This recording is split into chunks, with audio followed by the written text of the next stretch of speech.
hit play. I am Isaac Jimenez. That over there, I guess you guys can't see him, but that's James Harding over there on the other side. This is hit play. The James, what's going on, man? voice. I'm just a disembodied voice. Your voice in my ears. Don't mind me. How are you doing? I'm good, man. I'm good. Are you getting a lot of rain? Yeah. It's been raining nonstop for like a week, so it's kind of nice because now we're no longer in 100-degree weather. But yeah, it's been okay. How are things on your side of the continent? We'll get one monsoon, like a torrential downpour, and then the next day it will go back to 100 degrees. At least it's not humid. That's the one thing I liked about Arizona. It's humid. It's humid? Oh, that's even worse. I take back everything I said. For sure. It didn't get humid. Here's the thing. It gets humid in Arizona. It doesn't get humid often, but it's never as bad as other places. Yeah, it's true. Very true. So, speaking of humidity, there you go. And steaminess. What? Black Widow coming out with some heat. Before we get into the meats of our podcast, you like that transition? That was such a stretch.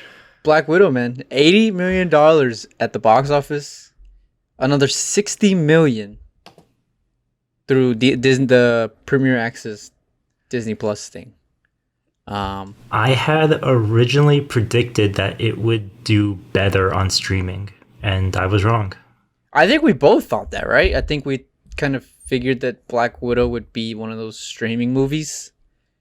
And yeah. I'm a little surprised that I'm really surprised that Black Widow made so much money. It smashes the pandemic record, which was previously held by Fast 9. Which is also kind of surprising because Black Widow and Scarlett Johansson I didn't think was going to be a popular character. But I mean, this is a franchise that somehow made Captain America an A-lister. When in the comics he's barely a B-lister. So yeah, man, this just shows Disney's power as far as their marketing and their, I guess, craft. And I don't know. I don't want to say craft. Craft is too nice of a word, but you guys know what I mean. Well, at the very least, compared to other solo Marvel movies, like the individual Iron Man or the solo Captain America movies, 80 million is technically less. Oh, that is, of course, assuming we're not factoring in the pandemic. I think part of the reason why it made more than either of us expected is because we were factoring in the pandemic, assuming it would make less than 80 million. And then I guess people are just ready to go outside despite the fact that it's somewhat still not safe to. Nevertheless. So what can you do? But geez, 60 million on streaming, that's a lot. So the way they factor that is it's the subscription plus you have to pay for it, right? I believe that 60 million is just the $30, if I'm not mistaken. Just the paid video on demand? I believe so, yes. Oh, wow. Jeez. That is not bad. For sure. Yeah.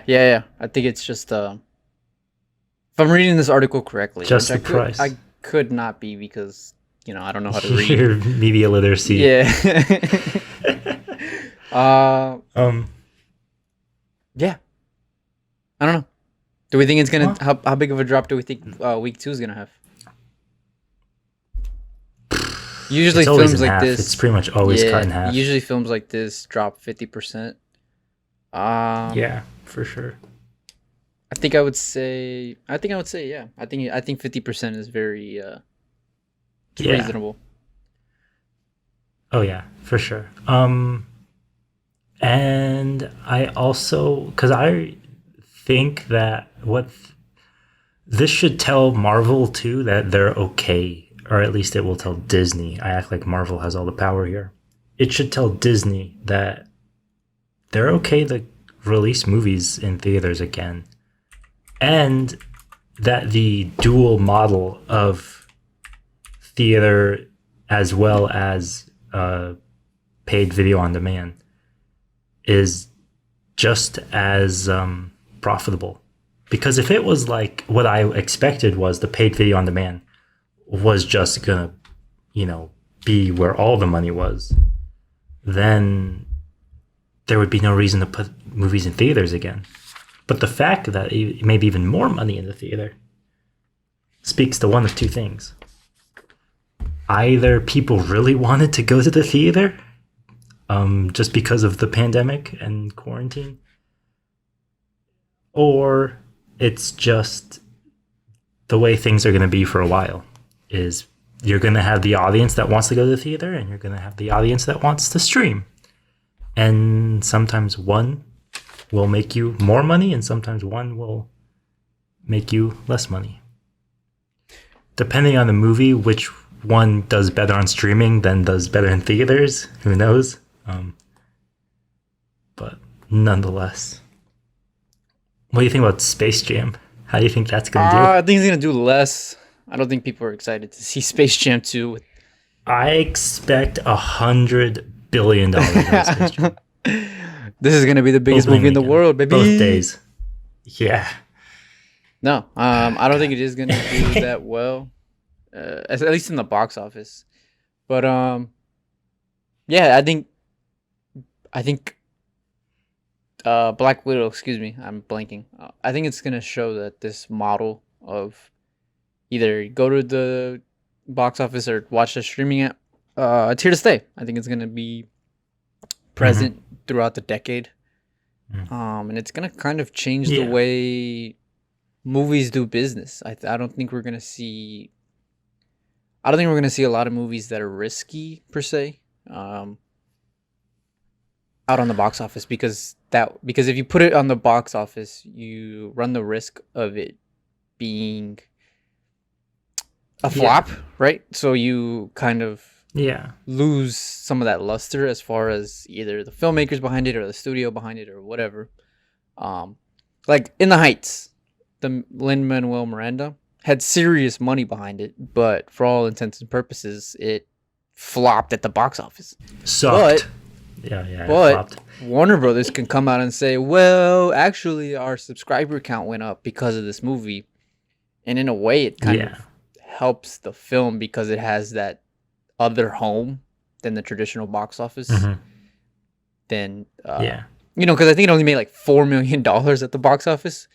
Which is, when you're putting serious cash behind a project like that, that's a big flop. But they're allowed to hide behind HBO Max now, and it kind of still helps out Lin-Manuel and Warner Brothers and HBO Max. So I think we'll start seeing a lot of riskier movies just put on these services, and I think box office is just gonna be these flagpole franchises from now on. I think we'll still see like independent films, like obviously A24 is gonna come out with their bangers. Independent horror movies like Blumhouse are definitely gonna probably put movies in the theaters. But yeah, as far as I would be curious independent to see dramas, I think we're done with that. Well, what I would be curious to see is where the quote unquote experimental or indie films choose to go. Because Netflix does a really good job of finding foreign movies, and those movies aren't getting theatrical runs in America, not always at least. So will other independent companies look towards streaming as just because how's it pronounced? Mubi? MUBI, do you know that streaming service? Yes. They pretty much only do low budget independent or foreign films. So are we going to keep the theater model for those guys as well? Or are they going to say, well, this movie is technically experimental. We would rather put it on streaming, and what's the worst that can happen is you gain subscribers. Or put it in theater, and the worst that can happen is you're embarrassed that you only made $1 million on a $10 million Yeah. budget. Something like that, you know. But who knows? Maybe it will flip and the theater will be exclusively where the independent guys go. And streaming is where mainstream will be. Maybe it'll be the other way around. I'm not a prophet, but I just want to see what happens. Are you analyzing profit margins right now? Yes, I am. Yeah. These are some super stocks right over here. LMAO. Well, yeah, it's a pretty cool time in our I industry, think. or in the industry. 'Cause I Yeah, think and this is going to be such I'm a so glad game I'm changer. not in it. I can't imagine the stress of trying to actually, where you're getting paid to predict what is going to happen, whether or not streaming is going to. Because I feel like it's so, like I said, it's almost so case by case. Mhm. Like, if Fast and Furious was released on, it was released theatrically and paid on demand at the same time, I feel like for a fact it would have done horribly on streaming, but would have done just as well in the box office. But Black Widow was only $20 million off. That's close. Like, I don't know. It's hard to predict. You have to just predict it case by case, I guess. You know what's an Like go ahead. Space Jam, I think is going to do better in theaters than it would do on streaming if it was released on paid on demand. Yeah, that's my analysis of that. I actually think Space Jam is going to be the opposite. I feel like it's a movie that you can, especially because HBO Max doesn't have the $30, I guess, gatekeeping that Disney has with Yeah. their movies. So I feel, $15 a month. What is $15 a month really? It's a kids movie. It's summertime. Yeah. So I could see it actually doing better on HBO Max. But I guess we'll find out in what is it? 2 days? In 2 days from now? No, it comes Yeah. out this weekend. Yeah. Well, next time we record this podcast, we'll find out. Oh yeah, good point. Good point. Yeah, it'll be interesting thing to look after. You know what's interesting that I was actually listening to another podcast and a guy was going over all of this. It's gonna be really interesting for directors and writers who take back end deals and how they're gonna be properly compensated, because a lot of writers and a lot of directors, they choose to go for the box office points and residuals versus an upfront payment. Whether that's to help with the budget or whether that's just kind of betting on yourself. And for films, and so what's happening is, because it's not classified. This was actually very a big thing with A Quiet Place Part 2, where Krasinski and Blunt were like, "We'll do a sequel, but you got to help us out. We need a better deal on the back end." And the studio agreed to that deal. But then what had happened was the pandemic happened, obviously, and then they weren't able to release. There was a big kind of standoff because the studio wanted to release it on HBO Max, and Krasinski and Blunt were like, "Well, wait a minute, we took this back end deal to help you guys out, and now we're not getting properly compensated whatsoever." And it was like a big deal between the couple and the studio. So it'll be interesting to see. I mean, obviously, I think residuals and points are going to be accounted for apps and the streaming services, but I wonder if we're going to see the same level of compensation versus the box office. Yeah. Well, part of the issue, too, is that these companies like Netflix are just burning money. Yeah. I think Netflix is like, it turns a negative profit every single year, every quarter of every year. They just go through so much money. They buy everything, they spend everything, and they just never turn a profit on it. And how are they? Because for a fact Netflix is going to be like, no, we're keeping every dollar we make. We don't want anyone else to have this. We need this money, man. We need this money. You're not going to get it. Go ask your studio for it. And the studio is like, well, we don't distribute these anymore. That's hardly our problem now. Yeah. So that's the big issue with the subscriber-based model, I think. I mean, you only really have a finite resource of cash to make money from. Are we going to see another writer's strike? However many subscribers you have. It could happen. That would be interesting. Yeah. It would have to get really, really bad, though. Like, let's say Disney decides that they're only going to release Marvel movies on Disney Plus, and they're not going to have theatrical runs whatsoever. Something of that size would definitely get a strike. Yeah. And it's also weird because out of writers, how do you quantify a subscriber? Like, how do you quantify that your film is the reason we grew, let's say, $10 million in subscribers, right? How do you quantify that? Yeah. How do you say it's your film is the reason why we gained 1 million subscribers or whatever? You know what I'm saying? Like, there's so much catalog on these apps that it's kind of hard to be like, whoa, you know, we released this film and, you know, we saw an increase in 100 subscribers, but we also have 2 other films that came out 2 weeks later. So it's like, you know what I'm saying? It'll be interesting. No. It's an interesting dynamic landscape change that we're kind of being a part of. I think the one fear I have is that streaming is going to eliminate the independent and little guys because they're not going to be able to catch up with how much money you have to spend and how little you make back on streaming. That would be my fear. God forbid people, you know, these like companies think that they can just start their own streaming services. We'll get another Quibi or something like that, you know. Hey man, Quibi's doing pretty good. Rest in peace.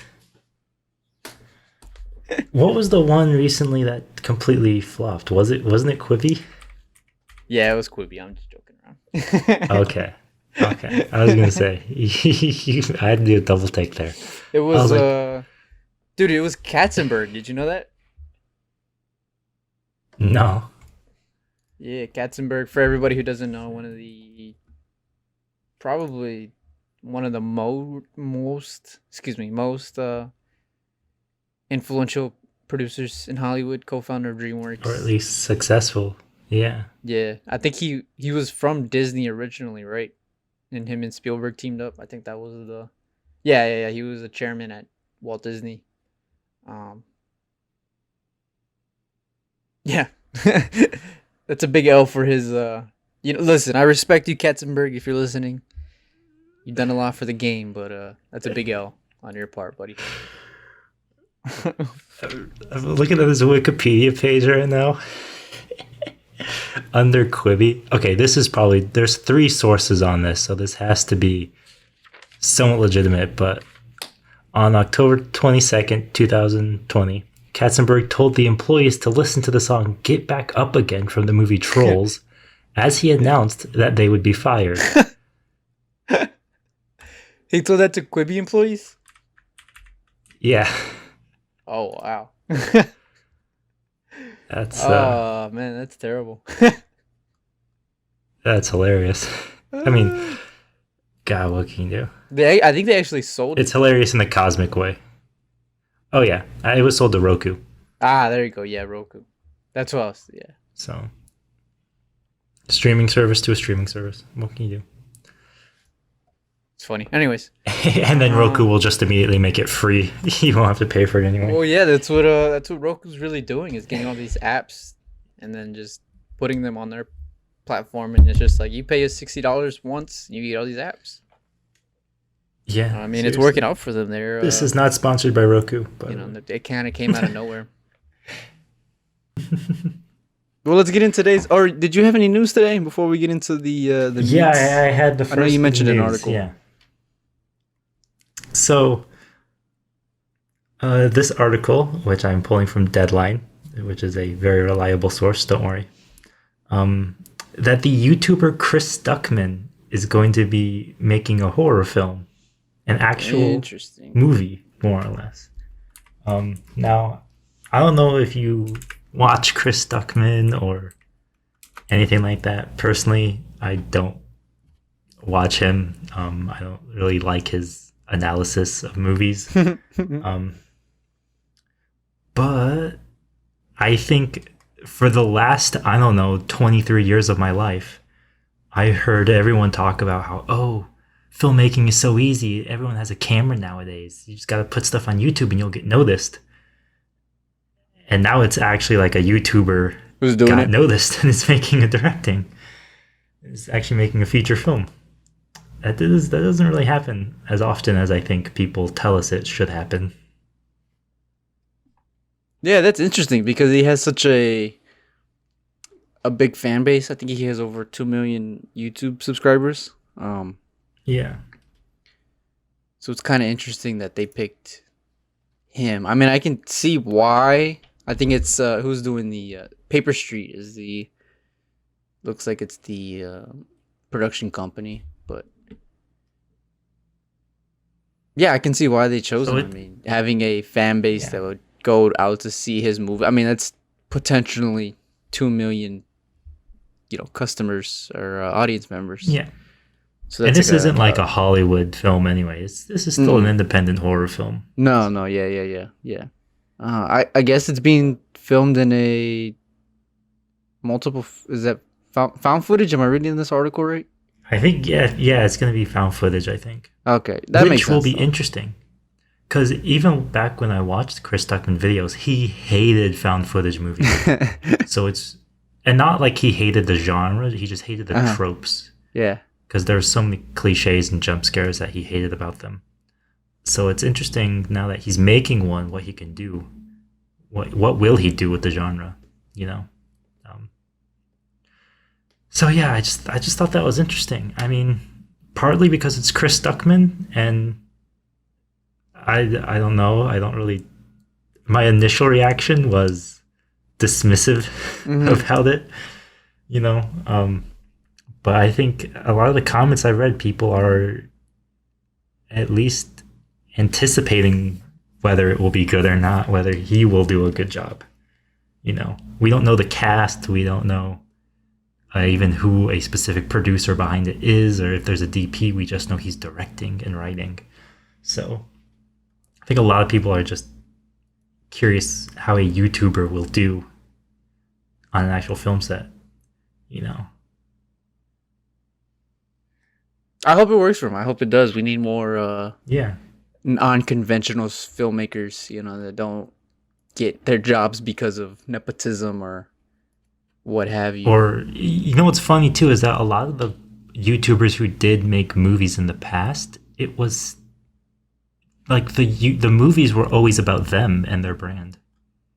The Smosh movie or the Fred movie, those ones. Yeah. So it'll be interesting to see how he does. For sure. Other than that, though, that's my no offense to Chris Stuckman, by the way. Now that I realize that we put these on YouTube, I should say I don't hate him. I just don't watch his videos. It's very hard to watch film critics sometimes because I know we can come off this way at times where we're very pretentious.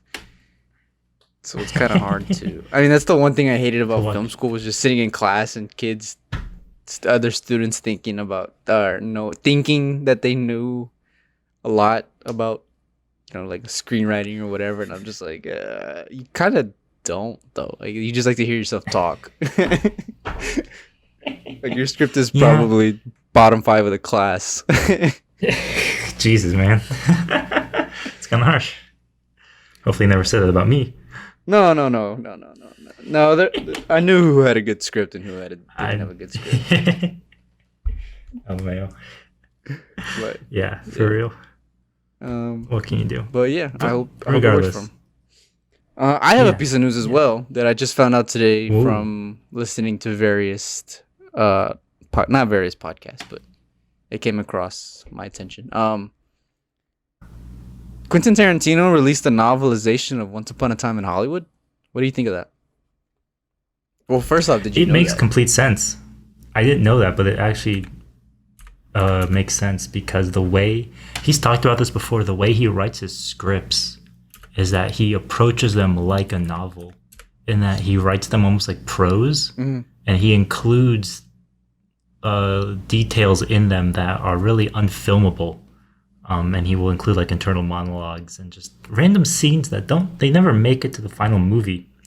But the way that he's talking about approaching screenwriting, he does it from telling the entire story. You know, he's not thinking about editing when he's writing his screenplay. You know, in the way that when you're writing and you're thinking like, okay, you're kind of editing, like you imagine an edited film when you're writing. You imagine the cuts, you imagine the camera angles. Even if you don't write that, you're still imagining it while you're writing. But Quentin Tarantino says that he doesn't do that. He doesn't imagine an edited film. He just imagines the story. And his scripts are known for being like insanely long because of that. So the fact that he would just write it down, you know, all he really has to do is the action lines are there. Just take the dialogue and put them in quotes and you got a book, you know? Yeah, I think he even has. I think he wrote this originally as a novel, and then he's like, "Nah, it wouldn't be a good book. Let me just make the movie." And then after directing and releasing the movie, he actually was like, "You know what? You could actually make this a book." So that's why he's coming out with the book now. I'm very surprised that it's coming out so soon. I mean, the movie only came out 2 years ago in 2019. Usually, if you're gonna novelize a movie, I feel like it's a little bit later. But I mean, this is Quentin Tarantino who does whatever the hell he wants to do, and he doesn't give a damn about anybody. 400 pages long. Yeah. It's 400 pages? Oh, there you go. Yeah, that's not that bad. Yeah. Almost $8 on Amazon. Looks like Hey, it's better than Coppola's Godfather book, which was 700 pages long. Yeah. I think he basically didn't he just annotate the book for everybody about Yeah. something like that. Put it. I need to read that. Yeah. That's on my must read list. Yeah, that was interesting. I'm probably gonna end up buying it. It's only $8, and I enjoyed Once Upon a Time. But What I would be curious is if it's literally just the screenplay. Like, did he rewrite the movie as a book, or did he just take his script and just put quotes around the dialogue? that's a good what question. I would be interested in seeing. That's a good question. Because I remember do you remember when we were it wasn't Intro to Screenwriting, but it was the workshop class? And there were people who would take their books and they would just take the prose and make that the action line. Yeah, I hated that. And it didn't work at all. So I'd be curious to see how the opposite way goes if you took the action lines and made those your prose. Yeah, I do remember that. So those are my least favorite scripts to write or read. Yeah, so I would be curious if he literally just rewrote the movie, but just did it in prose. Like, I imagine him watching his movie and like redescribing everything, you know, retranslating it. Who knows? I could see him not doing that because this is Tarantino and he's a obsessive person when it comes to writing. So he's a lot more I could see him just being detail oriented. Yeah, I could see him actually taking the time to actually make it digestible instead of, because I mean, a script just copy and paste by itself is not very easily digestible instead of just regular. It's not meant to be prose. Yeah. Seriously. So I thought that was cool. I thought that was interesting. Yeah. So, interesting. Not bad. If you guys liked Once Upon a Time in Hollywood, buy his book on Amazon. $8. You'll get it July 19th. All right, let's move into the meat of this podcast. Let's move on. It's one that we've been trying to do for a while, but I think this is the right time to do it. We've been talking a lot about movies, about what we think is our top 10. I think we've mentioned at least 30 movies we would put in our top 10. In our top 10, It's time to set it once and for all. What are our top 10 movies? Possibly. And I had a question for you before we begin. Yeah. When you rank movies, when you're determining, do I enjoy this movie more than this movie? Are there factors that you have in terms of putting one over the other? And if so, what are those factors? Because I have some What are factors those to the film. factors? Yeah. So for this specific list, I don't have a top 10. I've never made one in the past. So what I did, because I imagine there were two different top 10s that I could make. Like the objective kind of top 10, you Yeah. know, like what are the greatest films of all time? And then what I think we're doing is the personal top 10, what are just your favorite films. Mhm. So the way I approached this was and the way that I'm going to approach this is I looked at the different parts of my, like, growing up being a fan of film and being a cinephile, and looking at, like, at different points in my life, what were the list of movies that were most influential to me, like kind of the artistic turning points, the movies that, you know, changed like the way I viewed film in different parts of my life. And so that was the list I came up with. And then for the 3 different periods that I picked, I just picked 2 or so films from each of them. And so the only way I was categorizing these was just by whether or not it, like, changed, like, the way that I personally approached filmmaking or approached watching movies. So it's not really a ranking, it's more so just a collective list of movies. No, I got you. Yeah. And it's also, yeah, it's not even really a top 10. I think it's like a top 12 or 15. Yeah, I know. I think we were talking beforehand, and I was like, "Do you have any honorable mentions?" And you were like, "Yeah, I have a couple." I was like, "Cool," because I have like 12 probably honorable mentions that could have seriously. made my top 10. But Yeah. I mean, the way that when it comes to your top 20, top 10, top 30, whatever, the way I look at it is, what is the most culturally? I try to be objective, but I also there's some subjectivity to it. So for me, in terms of the objectivity, is what are the most culturally impactful movies and the most the ones that impacted the what's the word I'm trying to look for? The not the genre, film, just impacted film as a medium, you know. Yeah. Okay. That's a big one for me. Another one for me is just plain rewatchability. And I'm not talking in terms of if I rewatch this movie 10 times in a row, do I still like it? It's do I pick up something new every time, whether it's the acting, production design, wardrobe, makeup, the cinematography, the lighting, the script. That's a big one for me because I enjoy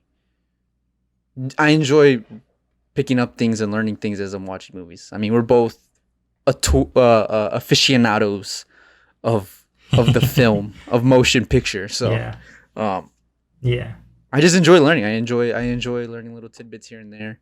And then, can I still get hit with the emotion that I got hit the first time I watched this movie? Whether it's making me laugh, making me cry, making me anxious, whether it's making me be like, F yeah, or scared, whatever. Does that movie still harp on those emotions the second or the 22nd time I watch it? And there's a couple movies where I've watched 22 times. So for them to still be in the top 10, my top, quote unquote, top 10, it's pretty cool. Do you have a definitive like 1 through 10, or are you more of a this is 10 movies that I really enjoy? I don't really have an order to them. Yeah, it's just 10 movies. You know what? I honestly could have ranked them. Like if I really sat down, I absolutely could have made a ranking of them because there are just some that are just for whatever personal reasons or just what have you, they're just more important to me or they meant more to me at a certain time, and I absolutely would put them. Like I could rank them, but I very purposely didn't do that because I just wanted it to be a collection of good movies. Because honestly, and you will agree with this, I know, even if you ranked them, you'll still feel the same way about all of them. Yes. So Yeah. yeah, that was just my approach. And I also had like no objectivity in this list. So some of the movies I'm going to talk about are going to be deep cuts even for some of those hardcore movie No, fans, I think. that's fair because Yeah. for me the only movies there's 2 movies / 3. I kind of cheated with my top 10. It's a top 11, but you'll see why. But the top 2 or 3 are the definitive top 2 or 3, and then everything else I can kind of put wherever. So it's kind of like a tier within a tier of like this is the cream of the crop to me, and then everything else is just interchangeable. It's just good. So let's get into it. Let's get into it, man. 6 through 10. Let's go in, I guess, ascending order from 10 to 6, or whatever, however you want to do it. Set it up. What are 5 movies that you think weren't a top 10, but don't really want to get into depth too much about? Ooh, that's a good one. I think if we talk about top 10s, if we both go into depth Just about our every top 10, single we'll be movie. here for 6 hours. So just Yeah, kind of make seriously. it simple. So yeah, just in general, the movies I can pull off my list immediately. I've talked about this one before in the past. Blue is the warmest color.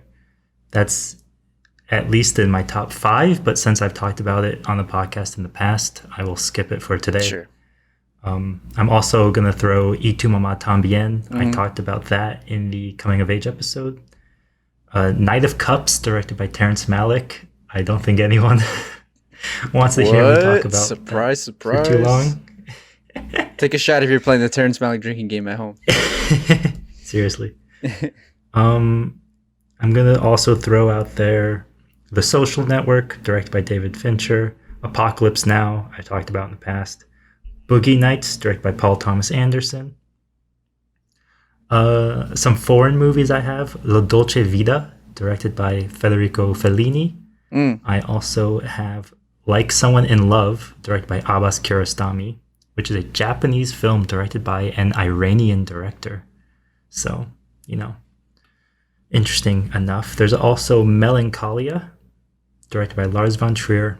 I will also throw out there 5 centimeters per second, an animated film directed by Makoto Shinkai.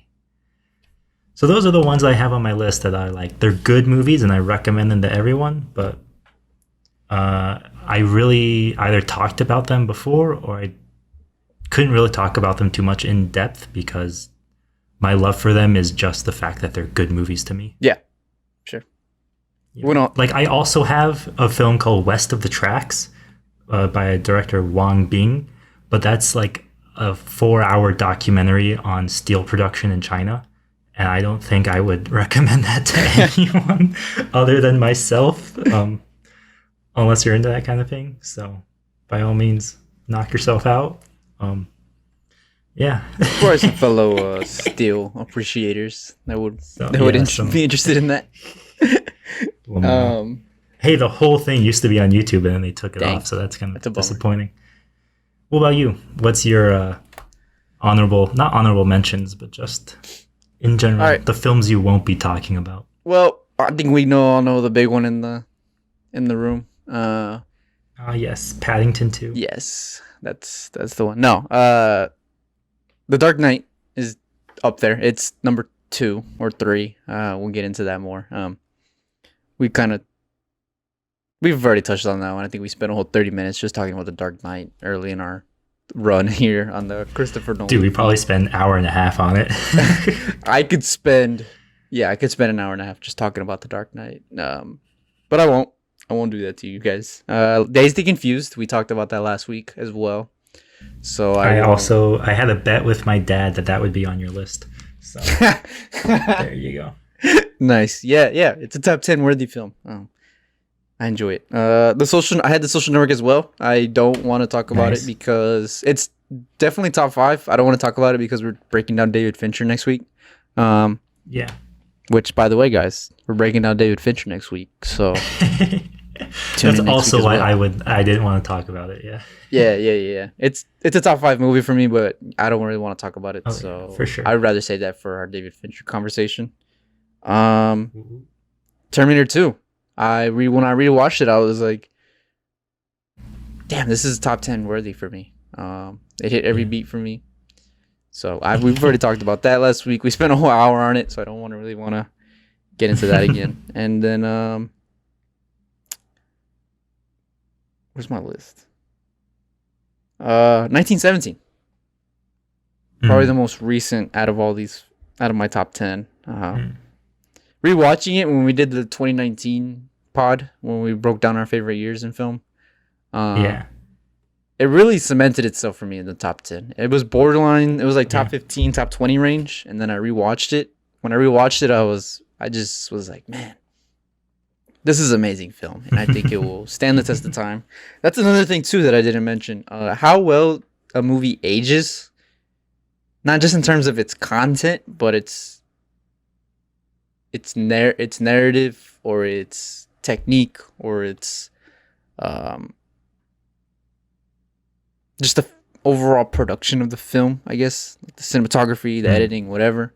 That's a big thing for me, and I think 1917 will be one of those movies that stands the test of time for decades. Was that 5? I think that was 5.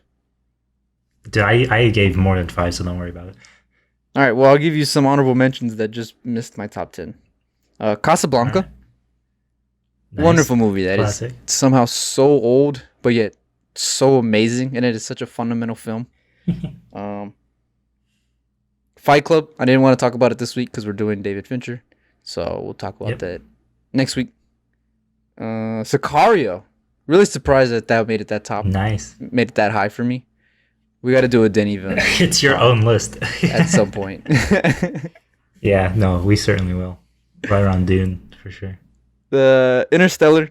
It could have been top Nice. 10. I could have taken one out, but I was like, I don't know if I should put 2 Nolan movies in the top 10. So, and then Coco. That's another one that's worth mentioning. Probably my second or third favorite Pixar movie, behind Toy Story, which would also is another honorable mention. Ooh, yeah.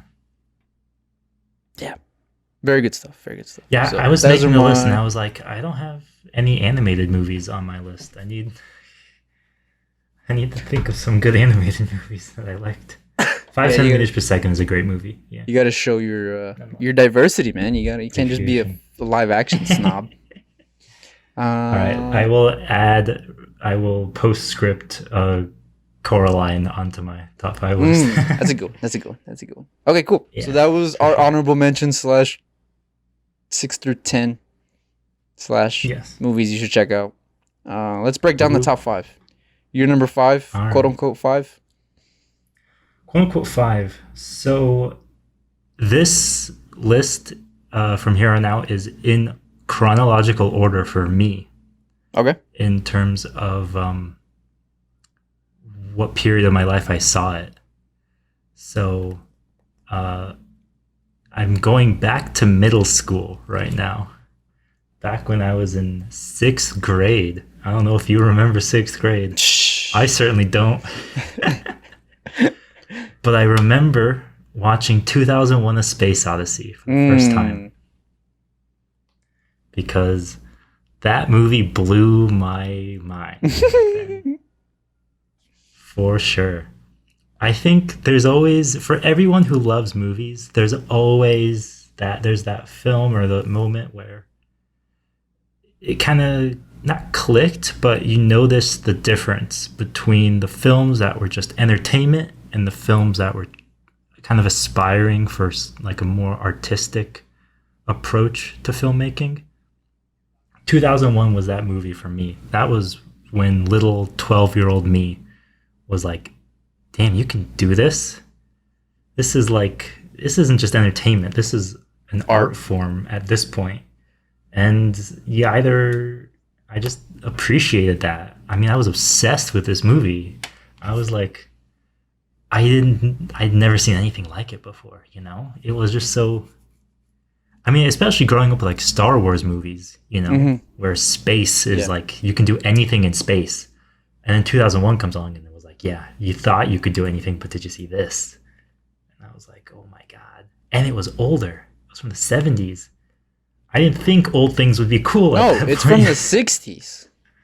It's from the '60s, even older. Yeah, than that. it's And I was like, you can actually like, you've been doing this for this long. surprisingly old. How did I not know about this? Yeah, seriously, '60s, man. I just assumed '70s because of all the psychedelic parts of the Yeah. movie. But yeah, from that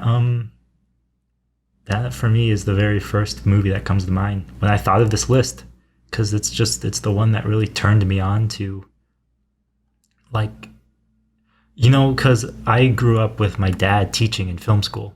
So the idea that people made movies and that, you had green screen and the people getting eaten by dinosaurs weren't really getting eaten and the Jaws is animatronic, all that stuff was just information I just had because I could just ask my dad. But then watching 2001, I was like, okay, but how did people make this thing? This doesn't make any sense. This is, I don't know. Maybe it's just because I was young. Well, absolutely. But, that's just how I felt about that movie. I'm sure you have something like that, Oh, yeah. where you watch it and you're just like, I didn't think you could do this with movies, Yeah. but that was 2001 for me. Yeah, that's the first one that really turned me on to movies, I think, And when I was a it kid. paved the way for the whole genre. I mean, the whole genre of science fiction space Yeah. movies really Yeah. owes itself to 2001 because prior to 2001, sci-fi serious, quote unquote serious science fiction movies weren't really taken seriously. They were kind of thought to be expensive, and they weren't a staple of Hollywood blockbusters. And now it's like every year we have a new damn space movie. We have at least 2 space Yeah. movies every year in the summer Yeah. months. And it really owes everything Yeah. to, I mean, every big director and every big science fiction film really, I mean, they straight up were just like 2001. This is what we, without 2001, we're not here. And the most famous one Yeah, I can think of right now off for the top of real. my head is Nolan with Interstellar. I mean, Interstellar is an homage to 2001. It's Yeah. basically his Dude, there- version of 2001. So, and it's crazy Yeah, that it I came mean, out in it's just- '68 because it quite honestly doesn't look that old. No. And you know what's weird too is that it doesn't really, when you watch it, maybe because it's a science fiction movie, but it doesn't really have the same dated elements that, 50s science fiction, old Twilight Zone stuff. That stuff looks dated. But this movie, it looks dated because it's shot on film. But if you did the perfect digital transfer and put it in 60 frames a second, it could come out, next week. Yeah, yeah, For real. ahead of its So, time yeah, too with that's the just- yeah. the visual effects and Yeah. the soundtrack and all that stuff. Yeah, for real. The For models. I mean, the models is basically what George Lucas used for Star Wars. Star Wars. That's where he got Yeah. the inspiration from. So Yeah. it's kind of cool. Yeah. Good movie. Oh, yeah. Modern masterpiece. Very surprised. The other day I was talking with some family and they were like, I mentioned that 2001 was a masterpiece. And they're like, what? 2001? A masterpiece? I was like, what? You don't think 2001 is a masterpiece? You don't think 2001 is a classic film? It's one of the most classic films of the sci-fi genre. It was kind of that's just the case of film kinda being interesting. just subjective. Yeah. I mean, here's a I think it's just because problem, it's though. so old and It's you so know, it's a old and it's director long. who's no longer. Yeah, it's old. It's long. It's a director who's no longer with us, so it's kind of I think it's harder to be in the mainstay compared to other films at the Yeah. time.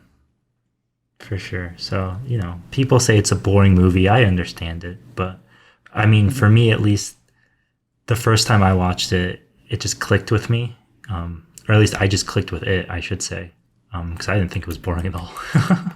But what can you do? I was a kid in middle school who I liked movies, but I didn't know that they could be that artistic and avant-garde. Because then, and this is kind of my honorable mention for this era, I got into just the other movie, my honorable mention, for this little time period is a movie called Enter the Void by Gaspar Noé. And if you think your mind could be blown more than once in the course of 1 year, seeing Enter the Void was like, okay, if you can do this with movies, I have to get in on this. Yeah. The cinematography in that movie, my guy, just made me go like, okay, you really just can't do anything if you're just willing to do it. It's still to this day, some of the shots in Enter the Void just don't make sense to me. I'm just like, how in God's earth, I'm not even religious, but how do you film this? I'm just like, Stanley Kubrick, man. Those two movies. Yeah, Stanley Kubrick and Gaspar Noé, even though most of his films suck, Enter the Void is just... Those two movies for that period of my life really turned me on to movies as a serious art form, which is kind of what I needed at that time, you know? So those are my two picks. Yeah. I don't mean to talk forever about No, you're good. these movies. No, don't apologize. But what about you? Throw it over to you. Start at 5 and 4.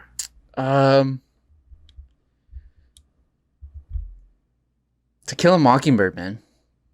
It is That's an interesting one. Absolutely adore the book. I remember people, Okay, I started reading it in 8th grade, and then I read it for the next 4 years straight. Every English teacher was like, we got to read To Kill a Mockingbird. And I was like, by the time I was a junior in high school, I was like, no, I don't even need to read this book. I already know it. But I remember reading it in 8th grade, and everybody around me was like, this book sucks. Like, this book is boring. This book is bad. I was like, are you stupid? This is one of the greatest pieces of literature of all time. Okay. Well, what do you like about it? Tell us that. What do you like about it? I mean, just that the character of Atticus Finch is one of the greatest protagonists of all time. A man who's trying to do the right thing in an era when everybody's doing the wrong thing. I don't know, man. It speaks a lot, especially in the deep, deep South during that time period of the... I believe, well, the book takes place in the 40s, but I believe it was released in the 60s. To be released in the era of, the social commentary that it has in the era that it was released in, it's kind of a ballsy move.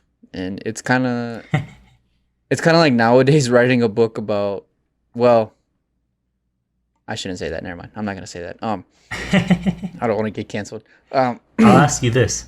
Did you feel any relatability or connection to it growing up in Southwest Texas? Kind of. I mean, have I faced racism to the extent that To Kill a Mockingbird portrays it? Absolutely not. I was not harassed for walking down the street ever in my life. Not threatened to be lynched. Not accused of sexual assault or anything like that. That the characters go through. The character of what's his name? His name is escaping me right now. I can't believe it. I called myself a fan of this movie. Tom Robinson. Sorry, that was gonna bother me. There you go. But yeah, I mean, it's a thing that is present in whether or not we want to admit it, in our country, and it's present in our world, really, racism. So I think it's a book that has aged phenomenally well. It is a movie that has aged even better, and I would dare say the movie is better. Which is a really hard thing to say because the movie is basically just the book in a screenplay format. There's not really any liberties they take with the movie, but I don't know, man. Just Gregory Peck's performance as Atticus Finch is one of the most iconic protagonists of all time. I mean, the AFI, I believe, named him the greatest hero of the 21st century, or 20th century, excuse me. Yeah, I mean, it aged so well. Do you have a particular favorite moment or scene from that movie? Other than there's everyone knows the courthouse. Well, I shouldn't say everyone, but at least the courthouse scene at the end is probably the most iconic scene from that movie. The actual trial. I love the scene when he goes to the jail and he sits outside Tom Robinson's cell with a shotgun. I think he carries a shotgun. Yeah, he carries a shotgun. And he's waiting for the mob to come. And he just kind of stands there, looks at them menacingly. And then they just leave because they realize they're being idiots. It's like, man, that is a character who demands attention and who demands respect. To just not even really say anything. Not to threaten or anything like that. He just kind of stands there and just talks to them. It's powerful stuff, man. It's really powerful stuff. And the first time I read this book, it stuck with me, and it has stuck with me ever since. And I also like this book because it's from Scout's point of view. So it shows a more innocent world, view of the world, right? Because it's very easy for this movie and to kind of get a little melodramatic with its theme. Obviously, it's a serious topic, but it's very easy to do too much. And I think having that point of view from Scout, it kind of gives it this innocence that we can all relate to. Because I remember, I don't know if you know, but I remember the first time where I was like, not everybody's gonna like me because I'm brown. Like people are gonna say some things to me because I'm a different color. Yeah. And it's that awakening to I don't want to say the ugliness. Well, yeah, I'll say it, the ugliness of the world sometimes. That I think this movie does a very good job to. I think she's 10 in the book. Just kind of her awakening to her world. But you're gonna say something. What were you gonna say? Well, I was going to piggyback off of that, which sounds like a Socratic seminar right now. I think that's it was such the reason the book works is because of the kid of Scout, because I've never had to deal with racism, but as a white person, what I understand is no one is born racist. Yeah. But they grow up in the environment that encourages it. And the perspective of Scout, to me, made a lot of sense. Even growing up in Phoenix and hearing, as far back as elementary school, hearing other kids say racist things. And I never understood where it came from. Not to say that I was, or am, the greatest human being ever.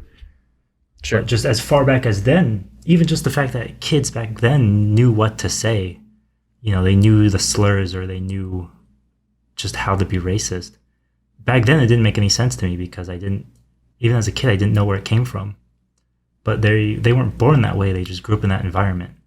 And I'm not from the South, but I remember reading To Kill a Mockingbird and being like, okay, this is the environment. This is if Scout is me when I was a kid, and she doesn't understand why people are racist, but they just grow up in a world that encourages it. And I'm like, that's that's the book I understood why we read in English class. Yes. Yeah. As much as I like reading, that book made sense to read. Yeah. It's an easy read too. Sure, man. It's not, Charles Dickinson, a million pages where he's run off sentences every other sentence. It's written like you're reading a 10-year-old girl's thoughts, which can turn some people off, but I think it actually helps, like we've talked about. So and the movie's the same way. No, for sure. I love this movie. I love this movie. And Gregory Peck God himself, Gregory Peck. Amazing performance. That's all I have can't to get over say. this performance Yeah. because Atticus demands he has a certain presence in the novel, and I think Mm-hmm. Peck does it wonderfully well. But yeah, I don't know. Oh yeah, for sure. What's your number 4? What's my number 4? Oh God, that's a tough one. I would have to say so. If in middle school I was getting into movies as an art form for the first time, and I was discovering that they could be taken seriously. By the time I was in high school and I knew that films were an art form, I was in the phase where that's all I wanted them to be. And I cared about films that were artistic, possibly even a little art housey. I only wanted my directors to be auteurs. I didn't want any any of that Hollywood superhero crap. Not in my house. Auteur theory is a myth, by the way, people. Multiple people work on movies. There's not just one author. Anyway, but from when I was in high school, that's what I cared about, and that's what I wanted to see. And the movie that, for me, there are 2 movies. So this will be my 4 and 3, I'll say. Okay. The 2 directors who were really the biggest influence on me when I was in high school were Paul Thomas Anderson and a Danish director named Lars von Trier. And the movies I'll pick from them will be There Will Be Blood and Antichrist. Oh, boy. Yeah. There Will Be Blood, I remember watching for the first time because I was sick that day. And it was like the same feeling as 2001. I was just glued to the screen. It's such a long movie too. I don't know why I keep picking these long movies. But what I immediately loved about it was just how multifaceted it is.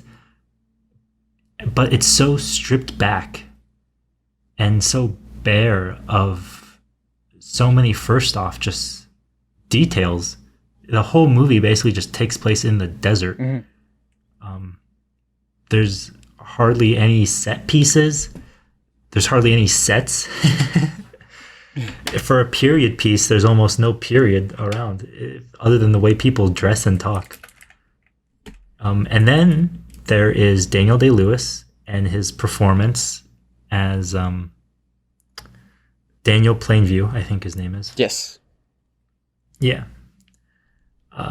Who just fits like a glove into that every single scene, just amazingly well. And then there's Paul Thomas Anderson, who, as a director, it was the same feeling when I was watching Enter the Void. I was like, you can like direct like this, you can just compose scenes in this fashion, and you can frame, or you can just have people move in this way. I don't know. There's just something about the way that he approached composition in that movie, the way that scenes played out, that just racked my brain for the longest time. And like I said, that was one of the few movies that I ever consciously, purposely rewatched, because I was like, I feel like I'm missing something. Yeah. You know, I almost never personally, and this is totally me tooting my own horn, I never get that with movies. The reason why I never pause movies, and I hate doing it, is because I never want to miss anything. But There Will Be Blood, I was like, what am I missing here? There has to be some hidden message that I just didn't catch for some reason. And I was just like, what is going on, my guy? Why won't this movie let me experience all of it? It's holding me back. I don't know, man. I know I'm being very vague when I'm describing these movies, but yeah, I mean, not Antichrist. I'll talk about that one after. But There Will Be Blood, that movie just was like a train, you know? It just hits you. Just full force. Yeah, Daniel Plainview might be the most creepiest character. Yeah. Not creepy. It's such a good... For such an unsettling character. For a non-horror, thriller, slasher movie. Yeah. For just pure dramatic thriller. Yeah, I would Yeah, call it a dramatic seriously. thriller.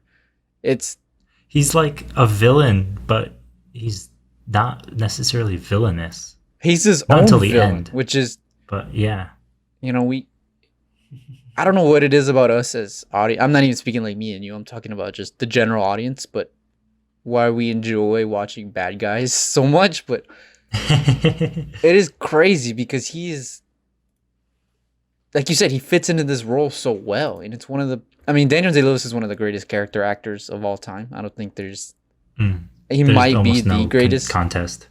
Yeah. Yeah, he's up there, and this is a role that just felt right for him, whether it was the look or the way he Yeah. carries himself or how destructive of an individual he is. I mean, Daniel Day Lewis just absolutely kills it. And I remember I think I watched this movie for the first time last year, I think it was. It had always interested me because I was, I'm a big, I like history, and I think we need more movies set in this time period of the early 1900s. Um, Yeah. especially the oil drive, I guess, if you will. Mm. Yeah. And I remember just being like, "Oh, I should check this movie out." And I just fell in love with this movie immediately. I think I watched it like I think Mhm. I talked about it too, where I've watched it like 4 or 5 times just in a weekend, just every day. I was putting it on twice, 1 or 2 times a day. Yeah, I seriously. was just obsessed with this movie, and I don't know why. And that's what, like you said, it bothers me because feel like I'm missing. Like you said, like I feel like I'm missing something as well. And every time I watch it, I Yeah. come away just feeling gross. I'm like, why did I watch this movie? But it speaks a lot about the human psyche and greed and how money and ego can Mhm. destroy almost Yeah. everything. Um, Yeah, it for really is sure. a wonderful movie. It is. Yeah. And It is, and it's a shame it came out the same year as No Country for Old Men, because yeah. It would have won it. the Oscar. It probably Yeah. would have. Oh, definitely, definitely. If it came out a Yeah. year before, um, Yeah. For sure. And to actually get into how, because I said that all these movies I picked were influential to me, to actually get into how they were influential, at least this for it's very similar to 2001 in a weird way too, because both these movies are very long, and Paul Thomas Anderson loves long takes, and he doesn't. Even in a single scene, he never really cuts. mhm. Oftentimes, his scenes are just shot from the master. He doesn't really go into close-ups. He doesn't really do shot reverse shot. Um, and that's just it's. I hate to say it's unique because it kind of is.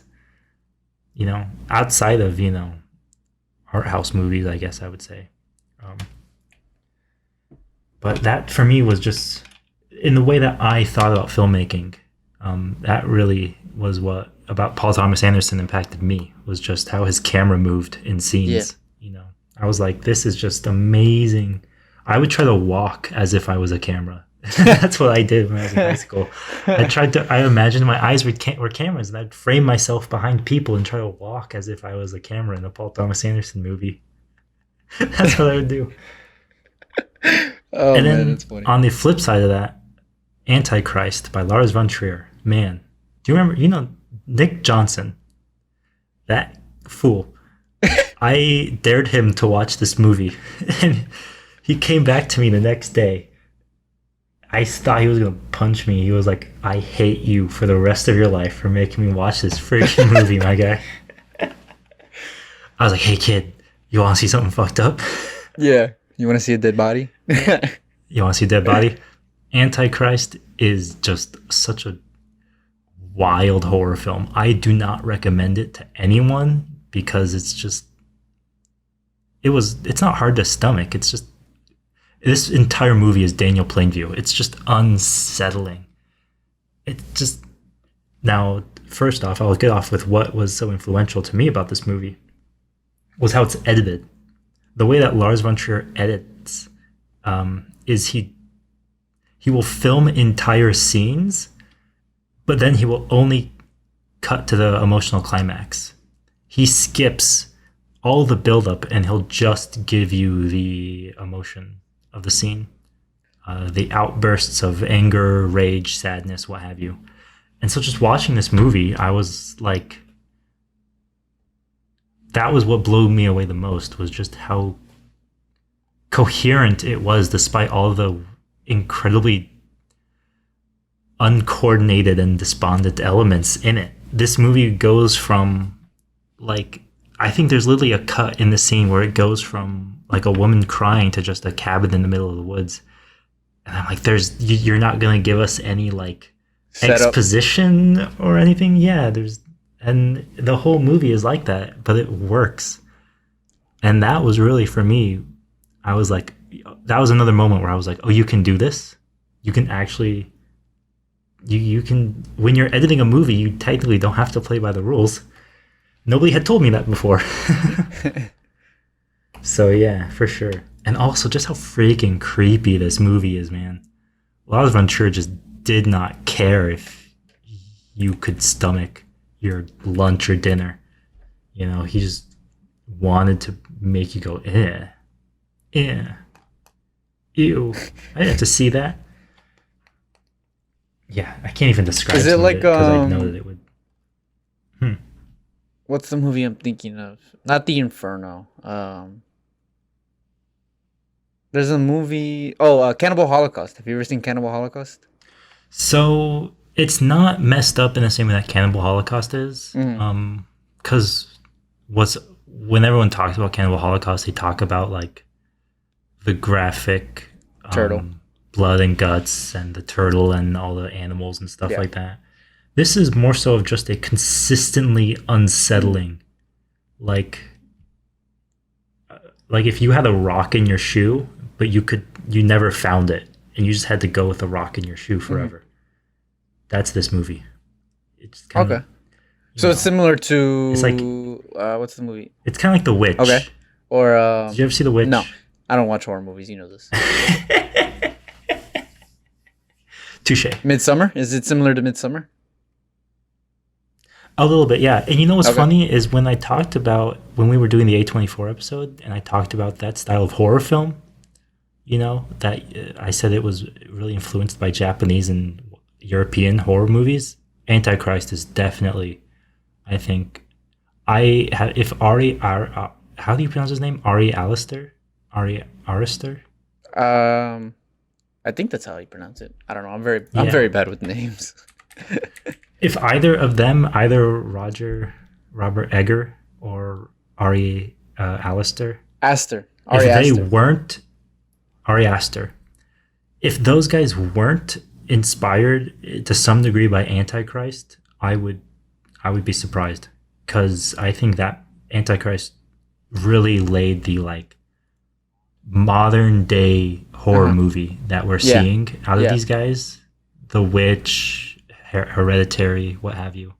I think that lineage is traced back to Antichrist, because Antichrist came out like in like 2010 or something like that, 2011 maybe, and it features one of the most crazy shots I've ever seen, where the camera goes from handheld to motion activated in one take, in one shot. Ooh. And I just have no idea how they did it. I like when that happens. I mean, they probably just literally set it like, I don't know. It's so smooth a transition that I'm just like, what the heck, my guy. Christian Doyle is just a cinematographer among people children with iPhones. I wanted to call him a god amongst men, but I didn't know how to fit the metaphor in. We're over here taking photos with Nokia phones, and he's using a red one. That's the metaphor. Yeah, so this is a Swedish film? It's Danish. Sorry. But yeah. No, don't worry about it. I say that like I got offended. No. If you love creepy horror, then watch at your own risk. But yeah.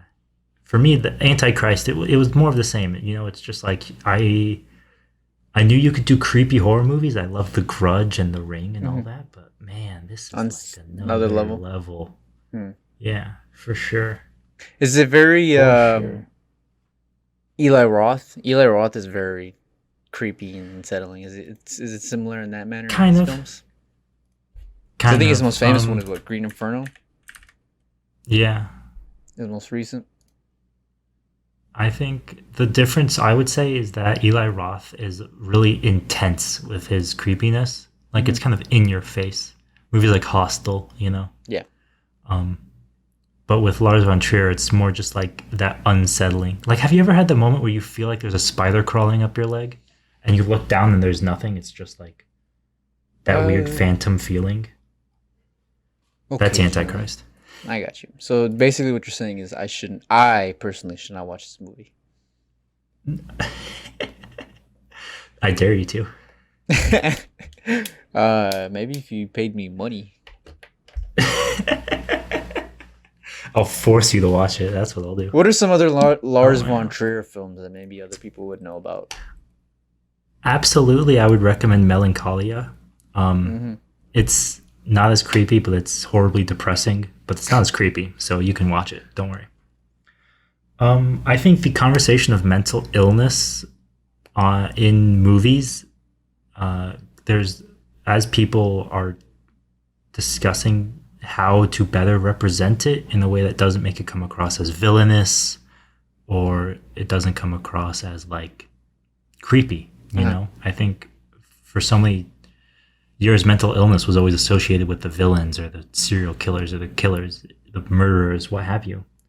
Um, and I think Melancholia was a step ahead in how it portrayed depression. It does it very metaphorically, but nonetheless,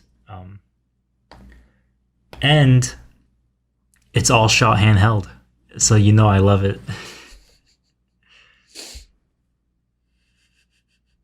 We do know you love handheld It's pretty shots. much, I love that stuff, man. That's all Antichrist is like that too. Um, but no, I think here's the thing with Lars von Trier though. He has his moments of like his career like doesn't just take dips in the way like Spielberg or Spielberg kind of just fell off a Yeah. cliff or Lucas just stopped directing. Lars von Trier will just go back and forth. He'll make a good movie and then he'll make a terrible movie. And then he'll make a good movie and then he'll make a terrible movie. And then he'll say something that you agree with and then he'll say something terrible. Sounds like He's Scorsese. he's very purposefully controversial. He's very purposefully contentious. His old movies in the 90s were great, but oftentimes the production of them was not great. Looking at Dancer in the Dark was, I think the actress starred in it as her debut. She's a musician. It was her debut movie. And then she never did the movie afterwards because she hated working on it. She hated working with him. Breaking the Waves is a great one, though. I would recommend that as well. Those are two good movies about mental health, which, if there's anything you can say Lars von Trier does well, and there are many people will tell you he does nothing well. But if there's anything that I would say he does well, it's mental health in movies. I think he has some of the most accurate depictions of depression. Interesting. For sure. He does metaphor very well. But he's not to everyone's taste. For sure. Which, when you're in high school and you're an edgy, depressed kid, doesn't help to have doesn't hurt to have a movie like that around. So the first time you watched this was in high school? Oh yeah. How did you for come sure. across it? Did you just were flipping the channels one You day? know, it. No, it's those other people's top 10 lists. I Okay. think because everyone loves those lists where it's like, what are the top 10 most disturbing movies of all time? Yeah. And I had seen Melancholia before I saw Antichrist, but Antichrist was always on those lists. Mhm. So I was like, okay, well now I got to check this out. I got you. Yeah, for sure. And I wasn't alive in the '90s, but my dad was. So he's not dead yet, but back in the '90s when he was teaching film school, he was like, yeah, if there was ever a Lars von Trier movie, that was, for him, that was day one. You had to see it in theaters because that was when he was That actually was at his good. peak. But I got you. Yeah, that was his peak. Yeah, for sure. So I had always heard of him. I always knew he was at least interesting director. I don't know if you ever remember in one of our classes we talked about a movie called Dogville. It was a movie filmed on a stage without any sets. There were just lines on the ground, Sound. but people still treated it. Yeah. It does sound familiar. Yeah, there were no sets. There were just lines drawn on the ground, and people acted as if, and they would do pantomime like it was real sets, and real locations. Experimental stuff like that is totally up his alley, and if it's up yours, then you'll have fun with his movies, for sure. Yeah. Good old. So that would be, even though I'm not ranking these, those are my 4 and 3, for sure. All right. Now you. What about you? What's your 4 and 3? You ready for this one? Can I guess? You can guess. I'm gonna guess The Dark Knight. We talked about it. It's my number yeah. 2, but I don't want to talk about it. But you're skipping it. Okay, makes sense. Makes sense. Yeah, because we talked about it enough. Nolan movies. Shrek is in my top 10. It is hilariously funny, which I think helps. It's because most comedies, if you watch them once, they don't get funnier. But this movie somehow gets funnier, and you pick up little. Little like cultural. Hold on. Bless you. Excuse me, I had to sneeze. Thank you. Bless you again. Oh, thank you. You pick up little things here and there, and it is so smart in the way it parodies fairy tale movies, and yet it is so endearing. It is a heartwarming tale. It is tells a story. It tells a lesson. It has a lesson in it. Sorry. It obviously tells a story. It's so incredibly vague. It almost sounded like a criticism. So this movie certainly exists. tells a story. So in case you guys didn't know, this movie bare minimum. exists. You can watch it on a screen. Let me ask you this. It has sound. Ask me a question. What's up? Do you honestly think that this movie wouldn't be as high on this list if it wasn't a meme? No, because it is. Even if you look past the meme, it is such a fundamentally sound animated movie. It has everything you want in a movie. It has a clear goal. It has deep characters. It has a wonderful soundtrack. It has great voice acting. Probably non-Pixar Disney. Probably the best voice acting. Now let me in ask you any this. animated movie. Would Shrek not be as culturally significant as it is if it wasn't for the fact that this movie just straight up didn't give a shit about anything? No, and that's why it's so popular, is because it just made fun of anything and everything, but it did it in such a smart way. And it kind of paved the way for modern animated movies to incorporate more pop culture references in their films. Sadly. We have to admit that's kind of that is a bit of a sad thing. Yeah, it does show its age at times, but yeah, Shrek was so smart in the way it did it, where it doesn't hit you on the head as much as maybe modern movies do. And it really, for sure. I mean, it started DreamWorks. It was the reason DreamWorks is a thing nowadays. Obviously, DreamWorks is not the same as it was in the mid 2000s, but yeah, I don't know, man. I think this is just a really, really well done animated movie. That's not a Pixar Disney movie, because I mean, let's be real. Pixar and Disney, they do it the best. I don't think there's any debate about that. Yeah. Even if they're sequels that aren't Toy Story, kind of, their worst movie is probably still better than 80% of other 90% studios. Yeah. Yeah. So, like, I would put Ratatouille over anything that, DreamWorks has put out in the past 5 years. I'm sure. Ratatouille or Bug's Life are Pixar's worst movies, but I just think Shrek is Wow. Shrek is really smart. It's kind of interesting because it actually won the first ever animated feature award at the Oscars over Monsters Inc. and Jimmy Neutron Boy Genius. Which, Jimmy Neutron, I don't even know why I mentioned it. But Monsters Very Inc., stiff which is competition right there. well, I mean, Monsters Inc. is also another animated movie that's really done well, and it's Yeah. one of my favorite. We got to do a Pixar pod. I'm just thinking about it right now. Yeah, seriously. Pixar, especially during that early 2000s, was on their game. But I think it's interesting that Shrek won the first ever Best Animated Feature and was nominated for Best Adapted Screenplay. That's interesting. I really think the longevity of Shrek really just comes down to the fact that it didn't take itself seriously. It didn't take anything seriously. Yeah. And it's the perfect example of that. I think people love not just era, but in a children's animation. What I've noticed is that people really love the idea that like there are adult jokes hidden in kids shows. Yeah. I don't know if I see these compilations on YouTube where it's always like adult jokes in Adventure Time or adult jokes in regular show. People love that stuff, man, and I think Shrek is just the perfect embodiment of that, And there's so many. Every single scene is basically just an FU, to the fairy tale genre.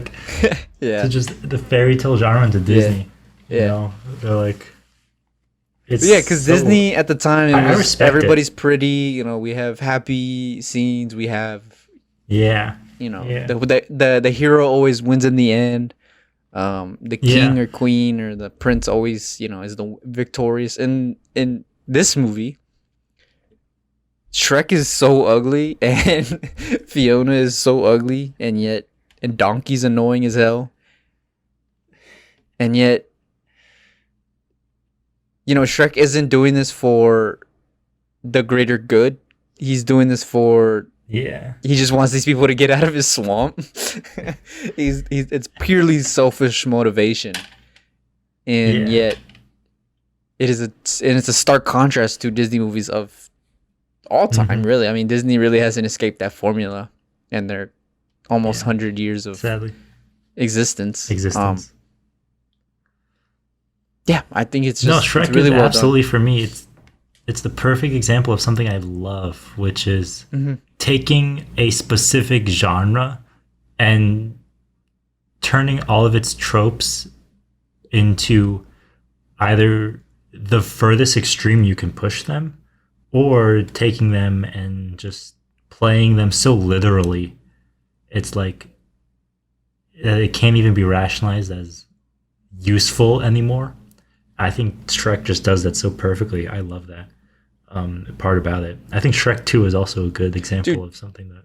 Yeah, so I was debating even farther on putting Shrek or Shrek 2 in here because both films are just, God, they're so funny. They're so funny. And Shrek 2, there's a scene in Shrek 2 that I didn't pick up on. My favorite scene in Shrek 2 when the cops segment when all the fairy tale creatures are watching Shrek get arrested. The freaking what they call it, knights. Yeah, that easily. Is the I'm not even funniest hyperbole. thing. One of my favorite things ever put in a movie. And you know what's funny? There's an OJ reference in that. In OJ Simpson. Is there really? What is it? He's on a white Bronco. OJ Simpson notoriously fled from the cops in a Ford Bronco, a white Ford Bronco. And I didn't pick up on it. That's hilarious. I just picked up on this probably like 2 weeks ago because I was watching Shrek scenes. And I was like, holy crap, that's an OJ reference. Because I think the cops even say, like, we're chasing a Ford, we're chasing a white Bronco. And I'm like, oh my God, that's hilarious. Dude, that little scene is just the perfect microcosm of how much these movies just didn't care. The cracked, like, yeah, whatever. The pepper grinder in his face because they didn't have pepper spray. Grinder. Oh man! Just the fact that Eddie Murphy yells police brutality, you just know exactly what kind of mindset these guys had. The catnip dude, that scene. is like, we got some catnip. Oh, that's not me. That's not for me. That scene is gonna be played at my funeral. Yeah, both of those movies are really That is smart. like the most perfect scene I've ever seen in all of movies. Seriously, I love that scene so much. Oh It's god, wonderful. can we even continue with this? We should just do a whole podcast on Shrek. Just on Shrek. It's kind of Oh sad man, though that the franchise has died because I think the first two are what can you do? A plus, right? And then the second one Yeah, is, I would say it's like a B minus. It's not as good as the first two, but it's not. This isn't Godfather Part Two. This isn't Terminator 3, or Part 3. I'm sorry, Godfather Part 3. Um, it's not offensive. something like, you know, it's okay, but Part 4 was just it. absolutely terrible. I don't even care if it's a franchise or not, dude. This whole Knights, that part of Shrek 2 for me just makes everything worth it. Easily one of the greatest scenes I've ever seen. Oh man. Anyway, we gotta move on. Yeah. We have gotta move on. We gotta get serious and we gotta move on. So There Will Be Blood All right. was there. We talked about that Yes. one, so Yeah. we won't bring that one up. Goodfellas. Goodfellas. Martin Nice. Scorsese. Dude, we all my kind of talked life about I wanted this. to be a gangster. We kind of talked about this when we broke down Martin Scorsese. I didn't really want to get Yeah. too into it because we weren't talking about that era of filmmaking. But Is this a movie that it has inspired you personally, or is it more for the cultural relevancy of it? both. Both. What about mean, it inspired you personally? I mean, just seeing characters from the bottom. It's Shakespearean tragedy. It's characters who started with nothing, getting everything, and ending with nothing again. And it's definitely a Martin Scorsese formula that he uses time and time and time and time again. And you can have issues with that. That's perfectly okay. It's a legitimate complaint. I'm not, if you tell me I don't like Martin Scorsese movies because they're all the same, you're not. You're entitled to that opinion. It's an understandable opinion. But I think Goodfellas is him perfecting that formula with snappy characters and a great soundtrack, and we kind of root for these guys he does this sadistic thing. He does this in Goodfellas, and he does this in Wolf of Wall Street, where we kind of root for these guys in the beginning, and then we start to see their true characters, and we're like, oh god, these guys suck, and we feel bad about actually rooting for these guys in the beginning. And I think he does that so wonderfully in Goodfellas, and it just shows the ugly side of not only the mob business but just humanity. And I think it is a movie that when I first watched this movie, I didn't think it came out in the 90s, early 90s, 1990 to be exact. I was like, oh, this movie came out in like 2001, maybe 99. But it has aged phenomenally well for being a 30-year-old movie now. Jesus Christ, we're getting old. Oh yeah. For sure. 30-year-old movie.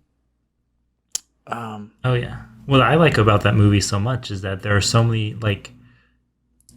it's such a cohesive story, but there are so many moments within it where you're just like, did that really happen?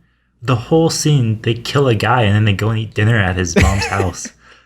I'm just like, did that even really, that was part of the movie, wasn't it? That happened. Yeah.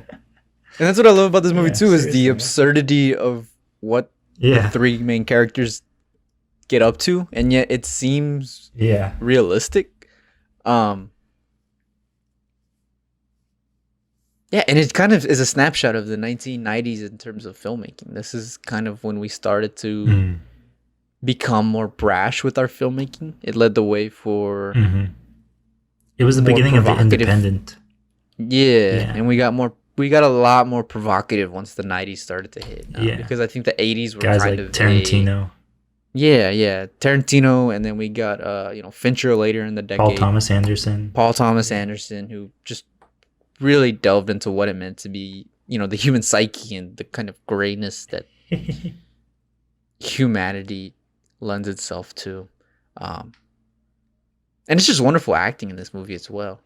I think it's arguably the best trio to ever grace the screen in terms of just not only raw star power, but just acting ability. I mean, I think this is definitely Ray Liotta's peak. It's definitely probably Joe Pesci's peak, unless you're counting Home Alone. Unless you're counting Home Alone, yeah. Yeah. Robert De Niro, I don't think it's peak per se, but it's definitely him at the top of his game, and it's his prime. Yeah, yeah, it's definitely interesting to say. And this is to me, this is Scorsese's peak. This is when he was definitively at his A game. You know, because in the 2000s and 2010s, he's kind of had a couple misses here and there. Yeah. But Goodfellas also kind of reinvigorated his career. I mean, he had Taxi Driver and Raging Bull, and then he kind of goes on a little bit of a slip in the 80s. You know, he shied away from making any more mobster movies, and with the release of this movie, he returns to that formula that made him a name. You know, with Mean Streets. And it's kind of been his career ever since. I think he's made like 4 other mafia movies since then. Yeah, seriously. Yeah. When did Casino come out? 95. Oh, that was after Goodfellas. It was after Goodfellas. Yeah, okay. Yeah. I think it was 95, 94. Yeah. So many rewatchable moments, too. Not bad. Oh, yeah, for sure. It's also one of those, it's a good example for me of a movie where the ending almost doesn't match the rest of the film. But if you look at it thematically, it's just the perfect ending, really. And I remember watching it the first time and being like, that's how it ends? Really? Yeah, very unsatisfying the first time. Yeah. But then, thinking about it over time, you're kind of like, I wouldn't have thought to end it like that. That's actually kind of smart. Just to kind of seriously leave you on a note, just like boom. Just like drops you. This sucks, by the way. Yeah. Oop, I didn't mean to drop that. Yeah, no, seriously, that's and it's also like if you think about the cliches and the tropes of the gangster movie genre, even movies like Godfather don't even do all of them. Godfather subverts a lot of the tropes or just avoids them altogether. But if you look at like what movie is classic mobster, like what you expect to see, I think Godfather just does everything. Like we were talking about how Shrek, purposely upends all the tropes of its genre. I think Godfather just does all the tropes, but just does them well. Nothing comes across as cliche or it comes across as like, it's, I don't know. It still feels fresh, even though they're all played out. Yeah. Yeah, and it allowed the genre. It kind of gave a breath of fresh life into the mobster genre. Yeah. Because at the time, the mobster genre was very, especially with The Godfather, it was kind of like a clean genre. It wasn't really gritty nitty like. Yeah. Like with the Godfather movies, there's very much a clean kind of. There's a clean feeling. There's still blood and guts. They do some effed up things in that movie, in The Godfather, and Godfather 2. But they don't even take drugs. Yeah, and in this movie, the first scene, this dude's getting stabbed in the back of a truck. And all the characters. And the rest of the movie, they just take cocaine. Yeah. Characters doing cocaine for what feels like 6 hours. There's a lot of F-bombs. I think it actually held the record for F-bombs at one point, which was then beaten. Surpassed by another Scorsese film. Yeah. Wolf of Wall Street. Yeah. It's one of the greatest movies ever made. One of the greatest genre gangster films I've ever made. And Martin Scorsese's magnum opus, I think. So. Nice. Yeah. Really interesting. What's your number one, man? Let's get to your last number. Let's get to your number one. All right. So, by this point in the chronology, I'm in college now, and I'm in film school. Okay. So, Of the movies at this point in my life, because I had kind of come from, okay, film can be art, and then it transformed into, well, if it's not art, then I don't want anything to do with it. Um, I kind of, in a weird way, came around to a weird intersection of the two, where I wanted films to still have an artistic approach, um, but I was more curious in how films didn't blow my mind. And I was interested in movies that were almost documentary in style. Sure. And the two films that I really think of at this point that were influential to me, and this is where you're going to have to pull out your Google to even look up these movies, because if you've heard of them before, I will honestly be surprised. I will talk about Horse Money. Yes, the film is called Horse Money, directed by Pedro Costa. It's a Portuguese film. And then Stray Dogs, which is a Taiwanese film directed by Simon Long. These films are both very similar. If I had to rank one as my number one, I would say Stray Dogs for sure, because it was just the movie that I was probably more obsessed with than Horse Money. But they're very similar films. Stylistically and just content-wise, they're both movies about poverty. With Horse Money is about African Portuguese immigrants living in, I guess you would call them shanty towns, because they're not really favelas, but just like more poor areas of Lisbon in Portugal. And Stray Dogs is about family living in poverty in Taiwan. Both of these films are they're technically fiction, but they're still also kind of documentary in a weird way, because in both cases, they straight up were just going out in public with a camera, and they basically didn't have a script. In the case of both films, they just kind of showed up in places. And in the case of Stray Dogs, some of the films are just shot with a hidden camera, like literally in public places where nobody really knows what's going on. I will say this, though, these films are stylistically not up anyone's alley. They are short films. I think they're both only around an hour long, both. But if you can sit through a single shot in this film, then it's worth it. Because when people, I think a lot of filmmakers our age are obsessed with long takes, but I think a lot of them are obsessed with them because they just look cool. Yeah, there's no motivation for They them. there's oftentimes no real motivation for them.